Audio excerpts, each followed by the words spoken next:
Although these videos are not reviews of games, they will have review elements. They are about the impression that the game has left with me, so let's begin. My thoughts on the Bureau XCOM Declassified. The Bureau XCOM Declassified is a huge epic letdown. No, that's not quite right. The Bureau XCOM Declassified is a super awesome game. No, that's not quite right either. In all honesty, I feel the game falls between those two statements. It was unveiled in 2010 as a first-person shooter. I know! You got Skyrim, you got Deus Ex, you got... Spoonie? Spoonie? What's wrong, man? Dude! What's wrong with you, man?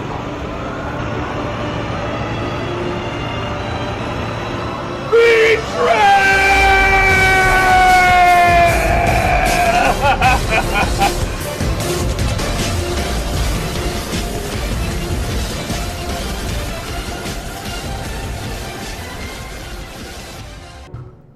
Development began for the Bureau in 2006 and was finally released in late 2013.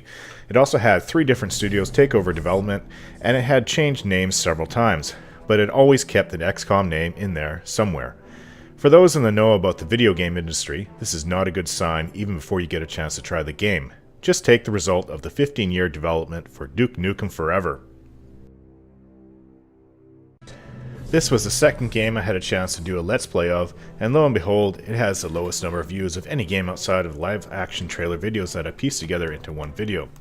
That doesn't necessarily speak badly about the game in and of itself, since at the time it was the first actual Let's Play I had started on my channel, and no one even knew that I existed up to that point. That and I had started the Let's Play a few weeks after the game came out due to me having microphone issues that needed to be cleared up first. I will give the game that. Doing a full Let's Play allowed me to troubleshoot my microphone problems and to try to eliminate the dreaded computer fan sound that plagued me until I went and spent a fair bit of money on getting a near-professional microphone setup. However, who the heck would want to watch me work that out during the Let's Play of a game that hardly garnered any attention a few weeks after it had been released? The Bureau XCOM Declassified is a third-person shooter that has you battling a secret alien invasion on Earth in 1962. You are Agent William Carter, and you join in the USA's secret project to defend American soil from the alien threat. The game gives you control over a small team of 3, including yourself, in combat, but back in the base you can send off between 1 to 3 others to missions that somehow help the war. Controlling your squad mates is similar to the Mass Effect games, but more exact in that you can get them to queue abilities and individual targets. One big difference is that the game does not pause when giving out orders, but instead slows down. I find that this does add more intensity to the firefights that you get into, and delivers a more frantic feel during difficult battles. Another difference is that the squaddies that go down from alien fire and aren't revived in time will permanently die. Thankfully, this only happened to me a few times. So let's go over the actual game and the impression it has left with me. There are many parts of this game that I could critique since I feel it could have been so much better. One example given by some gaming critics is the poor AI of your team. Since I played the game for 2 or more weeks after it came out, I really had only one instance of this problem. This could be due to either dumb luck, or it might have undergone a patch or 2 in the meantime.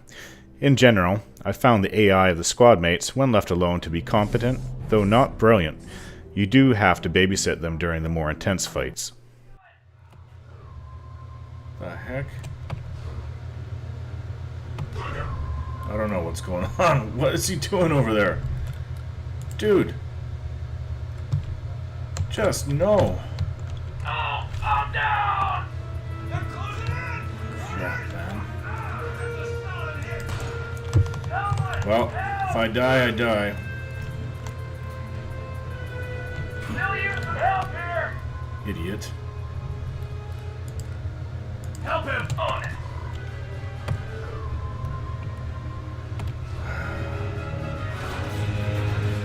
Someone, help! Pay for this. Wow, why did he run all the way over there? That's crazy. Commander, you're wounded. One of my irritants would be the constant grenade tossing that the enemy does to what felt like specifically your character in combat. There were some battles that I had 4 or more grenades tossed at me. Keep in mind that each mission has several battles, both large and small, so yeah, grenade avoidance while giving orders to my squaddies eventually got on my nerves. It was especially bad in intense fights where one of your team goes down, and while trying to get him revived with your character or with the other squaddie, and getting a barrage of grenades in the meantime got old fast. I don't mind one here or there, but constantly dodging grenades or you immediately go down is too much in my opinion. A silly design choice for throwing out a mine or a turret, or even just moving your squaddies into position in battle focus, which is where you give out commands to the squad, required you to actually walk it around obstacles like you were actually maneuvering your avatar as opposed to just ordering it there. This took extra time, added irritation in the middle of a fight as you bump against objects, and just felt very unnecessary when all they had to do was allow you to place it wherever you wanted, just like throwing grenades. As for the difficulty of the game, well, after the first introduction to fighting in our doomed military base at the beginning, I had problems with it. The game comes standard set on the veteran difficulty, which is the 3rd out of 4. At first when I played this, I had to redo the first battle I was sent on about 4 or 5 times. My game knowledge and the low levels of my team were the problem here, not necessarily the game, so when I redid the first few Let's Play videos, I had set the game to 2 out of 4, which is the squaddie difficulty. Unfortunately, though it was a good way to learn the game's squad-based combat, by the middle of the game I just found it all too easy. So in my Let's Play, I changed it back to veteran 3/4 through, although by then my team and my know-how of the game were good enough that I barely noticed a difference. My advice to anyone just playing it for the first time, learn on veteran difficulty. No matter how many times you have to repeat the first few missions, in the long run it will be worth it, since the difficulty below that is generally too easy. When you finally get it and win battles on this setting, it will be satisfying, unless of course you really know shooters and squad-based games. If so, stick to the lower difficulties. Another thing I didn't like was how firing most of the weapons, especially the human weapons in the game, just seemed lackluster. Rifles and pistols didn't feel like they were anything more than pellet guns with hardly any recoil to them as you rapid fire them off. They just felt weak and had no punch. Many of the energy weapons also did this as well. So, William Carter joins XCOM and encounters all this wonderful new technology that your guys are able to put to use, such as somehow summoning a machine gun turret to take on the aliens. There is a small clip of how to use these abilities in the game when you get them, but they never quite explain them as you come across them, other than using the aliens' own energy weapons. It would have been nice to have an introduction to them as they come, or to be able to go into labs and get a full and adequate explanation about each one and how they were developed and what it took to get them working. Otherwise, to me, it just sort of felt like they were put in there because it's a game about a secret advanced group fighting aliens, so why not? Sort of like why big colorful hair and car-sized swords are in Japanese RPGs. What is my main gripe about the game? It's not the uninteresting aliens, especially the outsiders. It's not the overall story, or the plot. It's not even the funny twists at the end. No, all those I can stomach and accept well enough, since I generally am an easygoing person that just accepts things as they are. I felt those parts of the game were fine, but not fantastic. No, my real issue with the game, and I think everyone will feel the same about it, is the lack of connection with it all. Here, the writers and development team failed terribly. Yeah, I get it, it's the early 60s and men were men, but for crying out loud, non-psychopathic human beings need to see someone do something caring, something sacrificial, something that shows this guy making a difficult choice that costs him, something that goes beyond the Batman Clint Eastwood type voice. Especially at the end when you technically fight with yourself, I saw no real reason that William Carter has to hate that, which guided him throughout the game. He even goes so far as to kill himself if you let it happen. So what about the rest of the characters? There was one where the only female out there fighting had to save her brother, but did I particularly care? Not really, even when that ended tragically.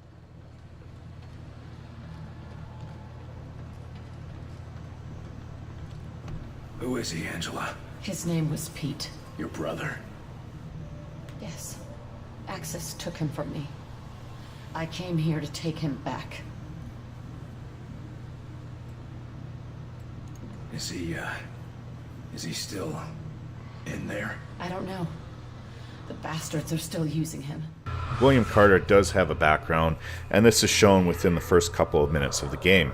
He had something horrible happen to his family years before the game begins, and although having him tormented and dwelling on that the entire game isn't what I'm looking for, it would have been nice if he at least had some level of absolution from his guilt that comes into play a few times. Basically, you get the impression that he is a man full of guilt and has nothing to lose. There ends the soul of the main character.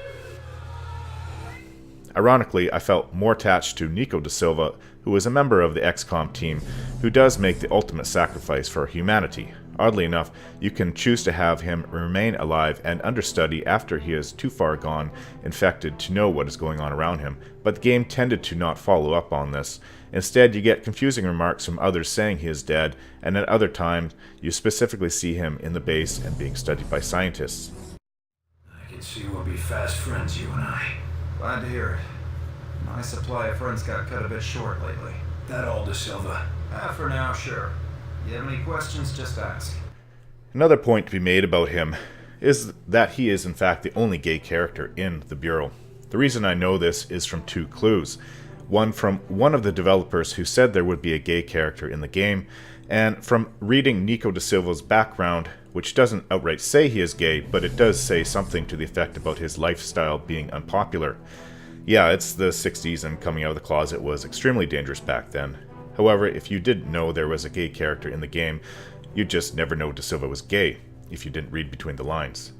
I'm not asking for Pride Fest 1962, but at least a stronger nod towards the fact would have been nice. Mad Men had a similar situation where you clearly found out one of the characters was gay and not just flamboyantly eccentric, and the main character in that show, Donald Draper, found out about it and kept it cool. And that fictitious event supposedly took place in the early 60s as well.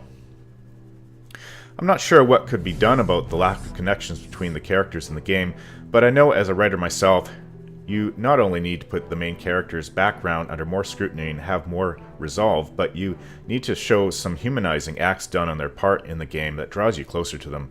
Otherwise, it's just a bunch of badass soldiers in suits from the 60s out killing aliens, and that is essentially what we get in the Bureau. Perhaps more choices and a branching character arc could have been added here.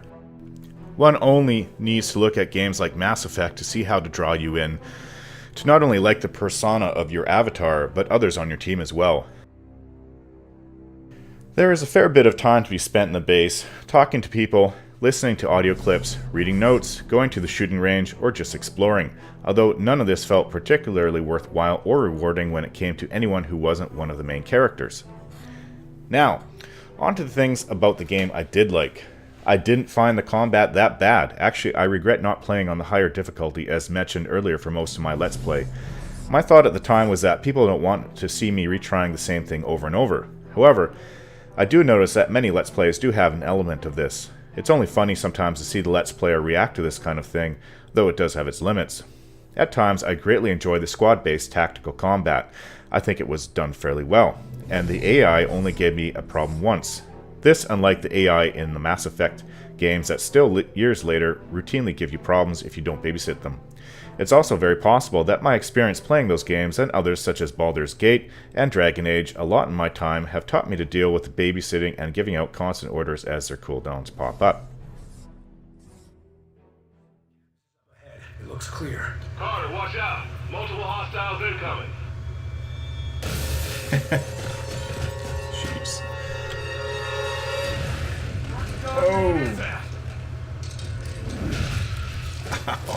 Oh. It's nice to have a big challenge when that hulking armored muton emerges and you weren't prepared for it. To just win by the skin of your teeth, using everyone's abilities together to maximize your firepower against a very dangerous threat, is probably the greatest experience in the game.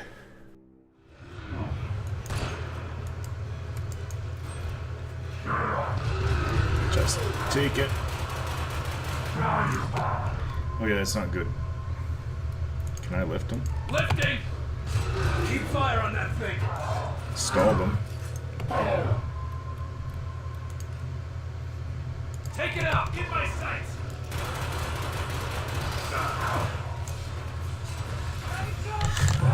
Yeah, grenade. Don't let it get close!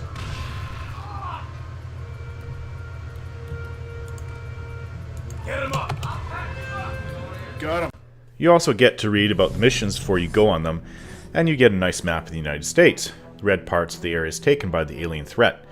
You get this, as well as quite a few dialogue cutscenes that have you speaking to the main characters, which flesh out the feel that you are actually part of a cohesive team with the goal of saving the world, if not just the USA. Some side missions can also be gained by exploring the base, while other side missions are given to you that require some exploration to complete them. One aspect that to me felt fresh and somewhat original was the fact that instead of just outright invading Earth, the aliens were doing it in secret. They were able to infect whole towns and countrysides and set up a communications blackout throughout the world. So basically no one really knew what was going on, and for the average person it was all guesswork. What this did was to leave the XCOM team in their secret high-tech base with the notion that the US government was wiped out or compromised to listen to, and it left them as the de facto governing body. With them being essentially hidden from the outside world, including the aliens, they only had their advanced helicopters along with a limited ability to cut through the aliens' radio jammers. In my opinion, this unique position wasn't capitalized on enough since you rarely interact with anyone outside of the base who wasn't a sleeper, which is what the infected were called. I really felt the graphics of the game were pretty good. The only issues I had were when I activated fraps. It brought the frame rate to between 20 to 30 per second, but not being a computer techie, I'm only going to guess that it was the fault of fraps. This after reducing the game's settings to about the minimum that I could without bringing down the resolution. Another part of the game that was done well is the voice acting. I'm not particularly critical about voice acting in general, but I can pick out bad ones as I come across them. This game was done well, which is quickly becoming the norm these days, even for indie games and for those games with player-created mods. Just look at all the mods for Skyrim. We certainly don't see this anymore. Stop it! Don't open that door! What is it? What is this? What is it? Blood. Hope this is not Chris's blood. One interesting advertisement strategy for this game before release was to put out a series of short live-action videos. I actually liked them, and I thought from mere commercials they were pretty good. In my excitement for anything more in the XCOM universe, I pieced all the videos together in their proper order, axed the actual advertisements for the game, and put together one coherent video. I did, however, add about 3 short videos about the making of the game at the end, just so I could show my wife the game before it came out. Unfortunately, the live-action commercial videos did hype it for myself, and I was really looking forward to getting my hands on this game. This was also the very first video I uploaded onto YouTube, and from there I became interested in making more videos. So in a sense, the Bureau did indeed add something to my life. Betrayal! What? Betrayal! Betrayed me! This game sucks! The Bureau XCOM Declassified has earned a merely average rating pretty much across the board by all gaming sites. I tend to agree with this as well. In my opinion, it is merely an average game, and one that I couldn't recommend to anyone unless they particularly like the XCOM universe, or just want to play a sci-fi tactical squad-based shooter, in which I would include myself liking both those categories. This game has both good and bad, and when weighed together, break even. I will, however, say that in light of all that, I did enjoy it, even though I kept on hoping there to be more depth with the characters, more revealed about the aliens themselves, such as specific information about how the Outsiders took control of the sectoids and mutons, other than the fact that Mosaic enabled them to go on conquering planet after planet and taking over the aliens' minds in a Borg-like fashion. And more of a tie-in with XCOM Enemy Unknown. One point to make now that the DLC for XCOM Enemy Unknown has been released, Enemy Within, that there is one paragraph linking it to the Bureau in one of the technologies you can research. Unfortunately, within 2 months after the game launched, 2K Marin, the development studio, was shut down by 2K Games during one of their massive layoff sweeps. 2K Marin was also responsible for Bioshock 2, to which I have never had the chance to play, although very much like the Bureau, I have heard both good and bad things. Thanks for watching, everyone, and for Let's Plays of various games, as well as more of my thoughts, please check out my channel.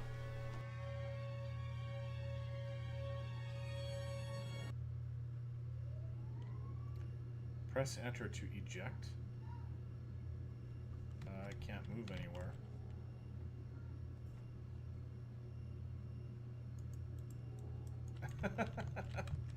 So I Press the enter and that's it? That's the only choice I have? Or see if he'll blow it up? I'm pretty sure he will blow it up. Yikes.